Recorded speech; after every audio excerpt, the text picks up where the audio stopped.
নমস্কার, নিউজ 18 বাংলায় স্বাগত জানাই। মিমি রয়েছে আপনার সঙ্গে।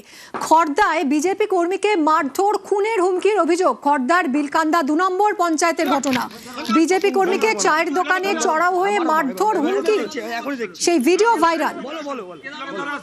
ফোন ধরবি না, ফোন ধরবি না, ঠিক আছে? তুই মারো, আমি দেখছি। মারো, বাইরে যাচ্ছি, বাইরে যাচ্ছি। মারবি তো, মারবি তো, এখানে যাচ্ছি, কলোনি গেটে যাচ্ছি। মার, মার, ঠিক আছে? এখানে পড়ো, আমি পড়ে শোনাচ্ছি, আমি পড়ে শোনাচ্ছি, আমি পড়ে শোনাচ্ছি। আমার কাছে নেই, তুই তো বলছি আমি দিচ্ছি, আমার কাছে নেই। দাঁড়া, হাত দিবি না, হাত দিবি না, হাত দিবি না। উল্টো পাল্টা লাগবি তোর ছাড়া দেবো। পাড়ায় যদি বাচ্চারা খেলে তারা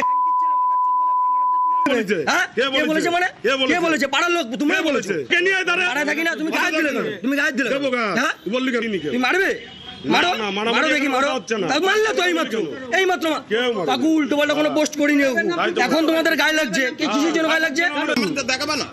তুই কথা বলিস না, কাকুর তুই কথা বলিস না, তুই কথা বলিস না, তুই কথা বলিস না। তোর কথা, তোর কথা শুনবো না, তোর কথা শুনবো না, তোর কথা আমি শুনবো না, তোর কথা শুনবো না, তোর কথা আমি শুনবো না। তুই কোথার মানে? তুই কনের কে? তুই কি? তোর কথা শুনতে হবে। এবার বলছি, এবার বলছি, এবার বলছি। কথা বলবো সুবীর, আমাদের প্রতিনিধির সঙ্গে। সুবীর, এই যে ভিডিও ভাইরাল হয়েছে আমরা দেখছিলাম, ঠিক কি ঘটেছিল? কারা হুমকি দিচ্ছিল? কারা এরা? দেখো, যেটা অভিযোগ, বিজেপি কর্মী ভক্তি হালদার, সে যখন বাড়ি থেকে কাজের উদ্দেশ্যে যখন যাচ্ছিল, তখন স্থানীয় একটি চায়ের দোকানে সে চা খাচ্ছিল। তখন যেটা অভিযোগ যে বিজেপি করা যাবে না, এই নিয়ে কিন্তু তৃণমূল কর্মী সমর্থক যারা রয়েছে এলাকার, তারা কিন্তু চড়া হয় তার উপর এবং তাকে চায়ের দোকান থেকে বের করে রাস্তার মধ্যে ফেলে তাকে বেদরক মারধর করার পাশাপাশি তাকে প্রাণনাশের হুমকি দেয় এবং সেই ভিডিও ভাইরাল হয়েছে। এবং পাশাপাশি এই ঘটনায় কিন্তু বিজেপি কর্মী তিনি আতঙ্কিত রয়েছেন, আক্রান্ত তিনি হয়েছেন। পাশাপাশি বিজেপি প্রার্থী খড়দা বিধানসভা তিনি সরাসরি তৃণমূল কংগ্রেস আসলে দিকে অভিযোগে আঙুল তুলেছেন। পাশাপাশি এই গোটা ঘটনা অস্বীকার করেছে তৃণমূল কংগ্রেস নেতৃত্ব।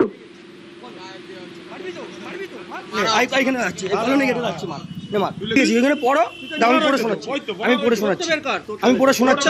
আমার কাছে নেই, তুই তো বলছি আমি দিচ্ছি, আমার কাছে নেই। আজকে সকালবেলা আমি বাড়ি থেকে বেরিয়েছি, আমি চা খাচ্ছিলাম, দুটো ছেলে গাড়ি নিয়ে আসলো। আসার পরেই এরকম দু এক কথা বলেই চড় থাপ্পড় ঘুষি এরকম মেরেছে। বলছে বড় লিডারশিপ হয়ে গেছিস।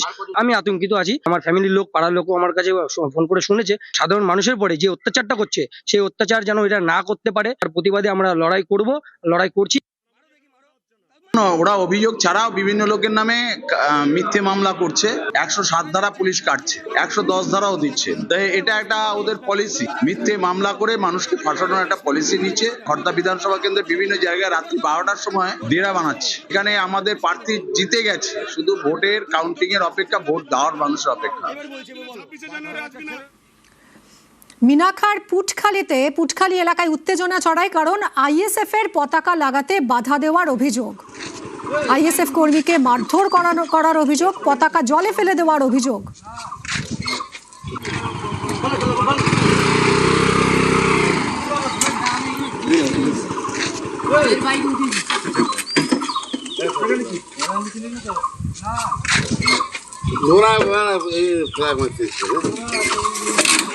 আমার কাছে ফ্ল্যাগ তুলে আবি, ভিডিও করবি, আমার কাছে ফ্ল্যাগ তুলে আবি, গাড়ি রাখ, এই ভিডিও কর, ফ্ল্যাগ তুল তুই। আজকে লে ভিডিও কর, ভালো করে আমার যাচ্ছে। এই মার মার মার আই মার লে মার মার, এই ভিডিও কর, ওই মার ভিডিও, এই ভিডিও আই মার লে। ও মেরে লিখ, একদম মেরে লিখ। কথা বলবো জিয়াউল, আমাদের প্রতিনিধির সঙ্গে। জিয়াউল, এই যে ছবি আমরা দেখছিলাম, যে ভিডিও দেখছিলাম, যেখানে পতাকা ফেলে দেওয়া হচ্ছে, আইএসএফ এর মারধর করা হচ্ছে, এদেরকে চিহ্নিত করা গেল, এরা কারা? কোনো ব্যবস্থা নেওয়া হয়েছে? দেখো, মিনাখা বিধানসভার বামনপুকুর অঞ্চলের পুটখালি এলাকায় সেখানে বেশ কয়েকজন আইএসএফ কর্মী সমর্থক তারা কিন্তু দলীয় ঝান্ডা টাঙাচ্ছিলেন। এবং এই দলীয় ঝান্ডা কেন টাঙানো হচ্ছে তা নিয়ে কিন্তু বেশ কয়েকজন মোটর বাইকে করে সেখানে যায় এবং তাদের সেই ঝান্ডা, সেই অর্থাৎ যে গাড়িতে করে, অর্থাৎ টোটো গাড়িতে করে যে ঝান্ডা টাঙাচ্ছিল, সেগুলো নিয়ে প্রথমে সেগুলো জলে ফেলে দেওয়া হয় এবং যারা সেই ঝান্ডা টাঙাচ্ছিলেন তাদেরকে বেধড়ক মারধর করা হয়।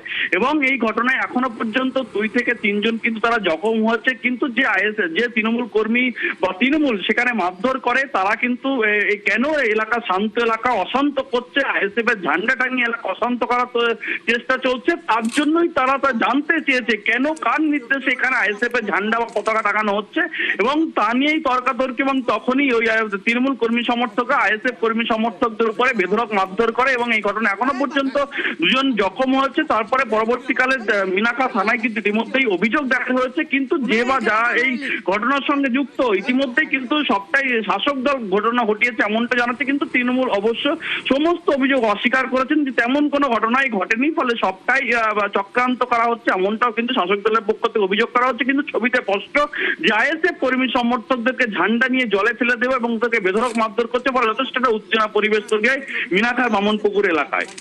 ধন্যবাদ জিয়াউল।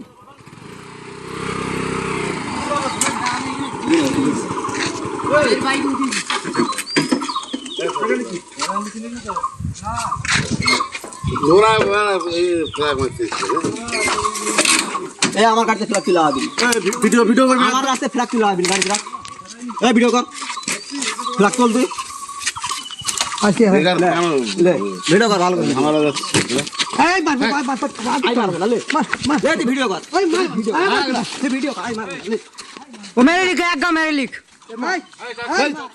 মিনাখাই শুধু নয়, শাসনের ছবিও দেখাবো। শাসনেও পতাকা টাঙানো নিয়ে আইএসএফ আর তৃণমূলের মধ্যে মারপিট। আইএসএফ এর পতাকা টাঙানোর সময় বাধা দেওয়ার অভিযোগ এবং মারধর। তৃণমূলের বিরুদ্ধে হামলার অভিযোগ আইএসএফ এর। আইএসএফ এর এই অভিযোগ খারিজ তৃণমূলের।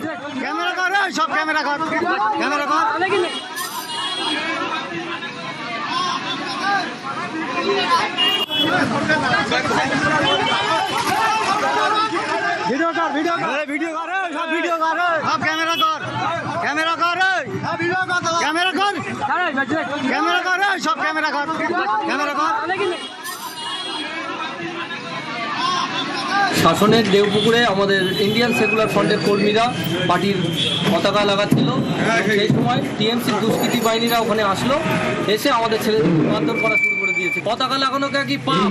শাসনে নাকি কোনো ওখানে পতাকা লাগাতে পারবে না, ওখানে নাকি এই ধরনের নিয়ম চলে, এবং 2011 সাল থেকে নাকি এইভাবেই চলছে, বিরোধীদের মাথা তুলে দাঁড়াতে দেবে না। আমাদের ছেলেদের গায়ে যদি কেউ হাত দেয় জেল খারাপ একটা প্রতি পতাকাকে অবজ্ঞা করা এটা কারোরই উচিত নয়। এই মারপিট করা দলীয়ভাবে এটা আমাদের কখনোই কাম্য হওয়া উচিত নয়। তবে অধিকাংশ ক্ষেত্রে দেখা যায় কারোর সঙ্গে কারো ঝগড়া ফাসাদ থাকে, হিংসা প্রতিহিংসা থাকে, ভোটের সময় এসে সেই প্রতিহিংসার প্রতিশোধ তোলার চেষ্টা করে। আমি খবর নেব, দেখবো। এটা ন্যাক্কারজনক। গণতন্ত্রে এমন ঘটাটা উচিত নয় যে কেউ কাউকে মারবে। তো যিনি মার খেয়েছেন আমি তাকে ধৈর্য ধরতে বলবো। পুলিশ প্রশাসন আছে, নিশ্চয়ই তাদের আইনের প্রতি আমাদের আস্থা আছে, তাদের কাছে আমরা উচিত বিচার পাওয়ার আশা রাখছি। নিউজ ফ্ল্যাশ নিবেদন করছে সাফেদ ডিটারজেন্ট পাউডার। সাফেদ 500 গ্রাম মাত্র 40 টাকায়। अक्कड़ बक्कड़ बम्बे बो। বাড়িতে কোন টিএমটি লাগিয়েছো? মাইথন স্টিল। তোমার উপর ট্রাস্ট করতে পারি। ওকে। স্ট্রং মানে মাইথন স্টিল।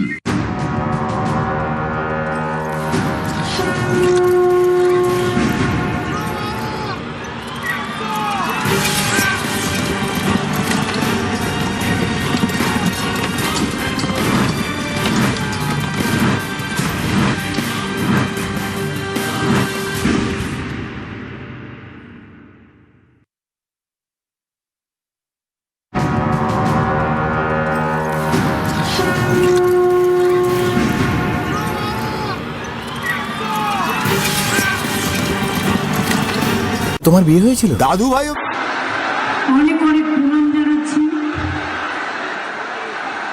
অনেক অনেক জহর জানাচ্ছি, মা বোনদের অনেক প্রণাম সালাম। সবাইকে শুভ নববর্ষ, ধন্যবাদ, নমস্কার জানাচ্ছি। আমি এখানে আমার খুব প্রিয় প্রার্থী শওকত মোল্লা আমার কলকাতার সামনে ওকে দাঁড় করিয়েছি এই কারণে, কারণ আমি ভাঙড়ের জন্য অনেক কিছু করতে চাই। শওকতকে ভোট দিন, ভাঙড়বাসী জাত ওকে দাঁড় করিয়েছে এই কারণে, কারণ আমি ভাঙড়ের জন্য অনেক কিছু করতে চাই। শওকতকে ভোট দিন, ভাঙড়বাসী যা চাইবেন তাই করে দেবো। কারো কথা শুনবেন না, কোন নির্দলকে একটিও ভোট দেবেন না। আর বিজেপি টাকা নিয়ে যারা গদ্দারি করে তাদের এই মাটিতে বিনাশ করুন, কবর দিন। ক্যানিং স্টেট প্রার্থী বাহারুল ইসলাম, ওকেও পুরোপুরি সমর্থন করার জন্য, জোড়া ফুল চিহ্নে ভোট দেওয়ার জন্য আপনাদের আবেদন জানাবো। ও আমার প্রিয় প্রার্থী, কারো কথা শুনবেন না, কোনো সাম্প্রদায়িক দলের কথায় ভোট দেবেন না। ধর্ম যার যার হৃদয়ে, ধর্ম মন্দিরে, মসজিদে, গুরুদ্বারে, গির্জায়, সব ধর্মকে আমরা সম্মান করি। তাই আজও পথ চলি, লড়াই করে। মনে রাখবেন, ধর্ম বলুন, গুরুদ্বারা, গির্জা, মন্দির, মসজিদে রাখতে, এটা ভোটের রাজনীতি। বিজেপির হাত যারা শক্তিশালী করছে সেই গদ্দারদের পরাস্ত করুন। ভাঙড় হোক, ক্যানিং পূর্ব হোক, ক্যানিং পশ্চিম হোক, সারা বাংলা হোক, সব জায়গায় পরাস্ত করে দিন। আমার এখানে খায়রুল ইসলাম, মহাসিন গাজী, রহিম মোল্লা, মমিনুল ইসলাম, কার্তিক দে, অঞ্চল সভাপতি মুক্তার শেখ, কর্মাধ্যক্ষ দক্ষিণ 24 পরগনা শাহজাহান মোল্লা, কর্মদক্ষ অনেকেই আছেন এখানে, সবাই প্রায় সব ব্লক নেতা, বুথ নেতা, জেলা নেতা, ফ্রন্টাল অর্গানাইজেশনের নেতা, এবং সর্বোপরি আমরা কিছু লোক ওপরে বসে থাকি, কিন্তু যারা নিচে বসে থাকে তারাই কিন্তু আমাদের সবচেয়ে বড় সম্পদ। আপনাদের ছাড়া দল চলে না, আপনাদের ছাড়া বাংলা চলে না। তাই আপনাদের অনেক অনেক প্রণাম। অনেক মা বোনেরা এসছেন কষ্ট করে, অনেক অনেক প্রণাম, জয় জোহার, অনেক অনেক সালাম, অনেক অভিনন্দন। সকলে ভালো থাকবেন, সুন্দর বেন। এই ভাঙড়ের মাটিতে আগে কি ছিল? কৃষি জমি দখল করে নিচ্ছিল। আমি এসেছিলাম সেদিন কৃষি জমির ধান পুঁততে, আমার মনে আছে। এই ভাঙড়ে কোনো উন্নয়ন ছিল না। আজকে 1100 একর জমিতে লেদার হাব তৈরি করে দিয়েছি, যেখানে 5 লক্ষ ছেলে মেয়েরা কর্মসংস্থান পেয়েছে। সারা ভারতবর্ষের লেদার হাব আপনাদের এই বানতলার মাটিতে, ভাঙড়ের বর্ডারে আগামী দিন আরো 2 লক্ষ ছেলে মেয়েদের কর্মসংস্থান হবে। তার কারণ আরো অনেককে দেওয়া হচ্ছে। চেন্নাই থেকে শুরু করে, উত্তরপ্রদেশ থেকে শুরু করে সর্বত্র আপনাদের আমি বলি, ভাই মাইক্রোফোন ঠিক হয়নি, আমি বলি যে ভারতবর্ষের লেদার হাব যদি কোথাও থাকে সেটা হচ্ছে পশ্চিম বাংলা, এবং জায়গাটা হচ্ছে এখানেই। রাস্তাঘাট, জল, পথশ্রী, অন্যান্য স্কিম নাইবা বললাম, অন্যান্যরা বলবেন। আমার যেহেতু প্রতিদিন অনেকগুলো করে মিটিং করতে হচ্ছে, আর গত 1 মাস ধরে চলছে, আর আপনারা দেখছেন বিজেপি সরকার আমার ওপর কি অত্যাচার করছে, আমাদের সরকারের ওপর কি অত্যাচার করছে। আমার হাত থেকে সব কেড়ে নিয়েছে, এর বদলা আমি নেব। আমি বলেছিলাম বাংলাকে টার্গেট করলে আমরা দিল্লিকে টার্গেট করব। কালকে মোদিকে পরাস্ত করা হয়েছে, আগামী দিন বাংলা জিতে মোদিকে আবার পরাস্ত করা হবে। ভারতবর্ষ থেকে, দিল্লি থেকে এই সরকার বিনাশ করা হবে গণতন্ত্রের মাধ্যমে। কালকে মহিলা বিল নয়, ওই বিলের সাথে জুড়ে দিয়েছিল ডিলিমিটেশন। মানেটা কি জানেন? আপনাদের কেন্দ্রগুলো ভাগ ভাগ করে বঙ্গভঙ্গ থেকে দেশভঙ্গ করার পরিকল্পনা, ওটাকে আমরা উল্টে দিয়েছি, এবং মোদি বাবুর পতন শুরু হয়ে গেছে। আজকে শুনছি উনি দেশের উদ্দেশ্যে ভাষণ দেবেন। ওনার ভাষণ শুনে মানুষের রেশন মিলবে না। আর ওনার ভাষণ মানে মিথ্যে ভাষণ, মিথ্যে ফুলঝুরি, মিথ্যে কথা, জুমলা। মহিলা আমাকে শেখাবেন না, বাংলায় পথ দেখায়। 98 সাল থেকে লড়াই করছি। মেয়েদের 50% রিজার্ভেশন আমরা পঞ্চায়েতে দিয়েছি, আমরা মিউনিসিপ্যালিটিতে দিয়েছি। এবং মনে রাখবেন, আমরা রাজ্যসভায় আমার দল মনোনীত করে তারপরে নির্বাচিত হয়। 46% আমাদের মহিলা আছে। আর লোকসভায় নির্বাচিত মহিলা সাংসদ আমাদের 37%। কোনো রাজনৈতিক দলে নেই। কাজেই মহিলা বিল আলাদা। আর মহিলা বিলের সাথে ডিলিমিটেশন বিল ঢুকিয়ে দিয়েছে, যাতে বাংলাটাকে টুকরো করতে পারে, ইউপিটাকে টুকরো করতে পারে, দেশটাকে টুকরো করতে পারে। টুকরো টুকরো গ্যাং, এটা ছিল আসল পরিকল্পনা। সামনে ছিল মহিলা বিল, পেছনে ছিল মেঘের আড়ালে বদ উদ্দেশ্য। আর ডিলিমিটেশন করেই এনআরসি করত, আর সবাইকে তাড়াতো, আর ডিটেনশন ক্যাম্পে পাঠিয়ে দিত। যেমন এসআইয়ের নামে আপনাদের ভোটাধিকার কেড়েছে, আপনাদের লাইনে দাঁড় করিয়েছে। নোটবন্দির নামে লাইনে দাঁড় করিয়েছে। কালো টাকা একটাও আনতে পারেনি। 15 লক্ষ টাকা দেবে বলেছিল, একটাও আনতে পারেনি। বছরে 2 কোটি লোককে চাকরি দেবে বলেছিল। 2 কোটি হলে আজকে বছরে 24 কোটি হয় 12 বছরে। একটা লোককে চাকরি দেয়নি, দেশটাকে বিক্রি করে দিয়েছে। আজকে আবার মিথ্যে কথা। মা বোনেরা সাবধান, টাকা দিয়ে এজেন্সি ভাড়া করেছে। এজেন্সি এসে আপনাদের ফর্ম ফিল আপ করাবে, টাকা দেব বলে। দিলেন কি গেলেন? আপনার নাম, পরিবারে কারা আছে, আপনার ঠিকানা, আপনার ব্যাংক অ্যাকাউন্ট সব নিয়ে নেবে, আর তারপর সব লুট করে নেবে। আপনারা 5 বছর লক্ষ্মীর ভান্ডার চান, 10 বছর চান, 15 বছর চান, 20 বছর চান, না একদিন ওদের কাছ থেকে কালো টাকা 3000 নিয়ে তারপর সবটা বিসর্জন দিতে চান? সেটা নিজেরা চিন্তা করে দেখবেন। দিল্লিতে বলেছিল দেবে 2500, আজ পর্যন্ত দেয়নি। উত্তরপ্রদেশ জ্বলছে। বাংলার লোকেরা দিল্লিতে কাজ করতে গেলে বাংলা ভাষায় কথা বললে তাকে মারে। উত্তরপ্রদেশে অত্যাচার করে, রাজস্থানে করে। আমরা কাউকে অসম্মান করি না, আমরা সবাইকে নিয়ে চলতে ভালোবাসি। দিল্লিতে, বিহারে, উত্তরপ্রদেশে সব জায়গায় মাছ খাওয়া বন্ধ, মাংস খাওয়া বন্ধ, ডিম খাওয়া বন্ধ বিজেপি রাজ্যে। তাহলে মানুষ কি খেয়ে থাকবে? কে কি খাবে তার নিজের ব্যাপার। কে কি ধর্ম পালন করবে সেটা নিজের ব্যাপার।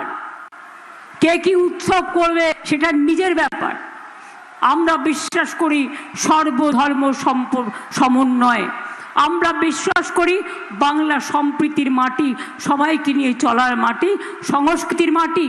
আমরা দুর্গা পুজোও করি, আমরা কালী পুজোও করি, আমরা ইফতারও করি, আমরা ঈদ মুবারকও করি, আমরা বড়দিনও করি, আমরা জায়ের থানাও যাই, আমরা মাঝির থানাও যাই, আমরা মতুয়া ঠাকুরেও যাই, আমরা লোকনাথ ঠাকুরেও যাই। এটা আমাদের পরম্পরা। আর বিজেপির ধর্মের নামে একটা বিষ বৃক্ষ তৈরি করছে। এই ধর্ম আমাদের কারো ধর্ম নয়। আমাদের ধর্ম রামকৃষ্ণ পরমহংসদেবের ধর্ম। আমাদের ধর্ম স্বামী বিবেকানন্দের ধর্ম। আমাদের ধর্ম রবীন্দ্র নজরুলের ধর্ম। তাই এটা কিছু না, পেছন থেকে দেখতে পাচ্ছি না বলে, সামনে যারা দাঁড়িয়ে আছে সেই জন্য বলছি। আমি আপনাদের বলি, এই তোমরা আমার গলা তো শুনতে পাচ্ছ, আর আমি তো ঘুরে ঘুরে বলছি সব জায়গায়, যাতে সবাই দেখতে পাও। এখানে লক্ষাধিক মানুষ আছে একটা কনস্টিটিউয়েন্সির মধ্যে, 2টো জায়গায়। গর্ব হওয়া উচিত। এবং আপনাদের এখানে জমির মিউটেশন বন্ধ করেছিলাম, কারণ গরিব মানুষের জমি দখল করে নিচ্ছিল বলে। শওকত জিতলে আমায় যেটা বলবে আমি সেটা করে দেব। গরিব মানুষের জমির দখল না করে যে ইন্ডাস্ট্রি সম্ভব সেটা আমরা করব, বাট কিছু লোকের টাকা তোলার জন্য ওটা আমি করব না। এটা মাথায় রাখবেন, পরিষ্কার মাথায় রাখবেন। হসপিটালটা যাকে তৈরি করতে দেওয়া হয়েছিল সে করেনি, কিন্তু ইসলামিয়া হসপিটাল, ভাঙড়ের এই হসপিটাল তৈরি করবে, তারা ইতিমধ্যেই আমাদের কাছে প্রস্তাব পাঠিয়েছে, সেটাও হয়ে যাবে। এবারে বলে যাচ্ছি, দুয়ারে সরকার করেছি, আমার পাড়া আমার সমাধান করেছি, দুয়ারে আপনার পাড়া আমার সমাধান করেছি, দুয়ারে সরকার, দুয়ারে স্বাস্থ্য, দুয়ারে আপনারা রেশন পাচ্ছেন বিনা পয়সায়, আপনারা স্বাস্থ্যসাথী পাচ্ছেন 5 লাখ টাকার, লক্ষ্মীর ভান্ডারের টাকা পাচ্ছে। সংখ্যালঘুরা জেনে রাখবেন, সবচেয়ে বেশি কাজ আমাদের আমলে হয়েছে। 4 কোটি ছেলে মেয়েরা পড়াশোনায় স্কলারশিপ পেয়েছে। আমরা মুয়াজ্জিম ইমামদেরও টাকা দিই, আমরা পুরোহিতদেরও দিই, আমরা জায়ের থান ধামসামাদেরও দিই, আমরা মাঝের থানেও দিই, আমরা বেরিয়াল গ্রাউন্ডেও দিই, আমরা শ্মশান কবরেও দিই, এমনকি কেউ মারা গেলেও আমরা টাকা দিই তার শেষকৃত্য পালন করার জন্য। এটা মাথায় রাখবেন। এবং তাই বলি, কি ভরসা আছে তো আমার উপর? দেখছেন তো লড়াইটা কি হচ্ছে। আমাদের ক্যান্ডিডেটের বাড়িতে যাচ্ছে, পার্টি অফিসে গিয়ে চেক করছে, আর ভাঙড়ে কতগুলো বিজেপির দালাল আছে, টুকটুক করে বোম মারে, আর বিজেপিকে ফোন করে বলে একে অ্যারেস্ট করিয়ে দাও, ওকে অ্যারেস্ট করিয়ে দাও। আমি সবটা জানি, আমি সবটা জানি। এদের বিশ্বাস করবেন না, এরা বিজেপির টাকায় চলে, আমি জানি বলে বলে যাচ্ছি। বিজেপির টাকায়, বিজেপিরও যেমন কমিউনাল, তেমনি আরো কিছু কমিউনাল আছে অন্যান্য ধর্মেও। মাথায় রাখবেন, যারা বিজেপির কাছে টাকা খেয়ে নিজের বর্ণের সাথে, নিজের জাতির সাথে গদ্দারি করে, এদের ক্ষমা করবেন না, এদের ক্ষমা করবেন না, এদের ক্ষমা করবেন না। আমি ইচ্ছা করে ক্যানিং থেকে শওকতকে নিয়ে এসেছি। শওকতই আমার বলেছিল 8টা থানা বানাতে, আমি এখানে 8টা থানা বানিয়ে দিয়েছি কলকাতা পুলিশের আন্ডারে। ওই আমাকে বলছিল, দিদি মেডিকেল কলেজ হাসপাতালটা শুরু হয়নি। আমল্লা মোড়ে যাকে টেন্ডার দেওয়া হয়েছে সে করেনি, এখন ইসলামিয়া হসপিটাল প্রস্তাব পাঠিয়েছে, ওটা আমরা করে দেব। এবং বানতলা থেকে শুরু করে টোটাল ভাঙড় পর্যন্ত শুরু করে, মনে রাখবেন ক্যানিং স্টেডিয়াম থেকে শুরু করে বাকি যা আপনাদের দরকার আমি করে দেব। কিন্তু কথা দিতে হবে, শওকতকে আপনারা ভাঙড়ে জেতাবেন, আর ক্যানিং পূর্বেও আমার প্রার্থী বাহাদুরকে জেতাবেন, এটা আমায় কথা দিতে হবে। আরো 2 লক্ষ ছেলে মেয়ের চাকরি কিন্তু হবে, লেদার হবে, সব প্রস্তুত হচ্ছে। এবং আপনাদের এখানে অনেক ইন্ডাস্ট্রি গড়ে উঠবে, নিশ্চিন্তে থাকুন। আমাকে যেভাবে শওকত বলবে বাহাদুরকে নিয়ে আমি সেইভাবেই কাজ করব। ওকে আমি খুব ভালোবাসি, ওকে খুন করতে চায় ওরা, ওর সিকিউরিটি তুলে নিতে চায় বিজেপিকে বলে। আমি সব খবর রাখি, যদি কোনো রকম সিকিউরিটি তুলে নিয়ে ওর প্রতি কোনো হামলা হয় তাহলে কিন্তু আমি ছেড়ে কথা বলবো না, প্রশাসনকে জানিয়ে রাখলাম। বিজেপির নিজের হিম্মত নেই, আমাকে লড়তে পারে না, ওরা শওকত মোল্লার সাথে ঝগড়া করে মরছে। আর ওই নেতাগুলো বহিরাগতদের সাথে হাত মিলিয়েছে, আমাকে লড়বার ক্ষমতা নেই, ওরা শওকতকে লড়াই করছে। আমি যদি বাহাত হই, শওকত আমার ডান হাত, এটা মাথায় রাখবেন।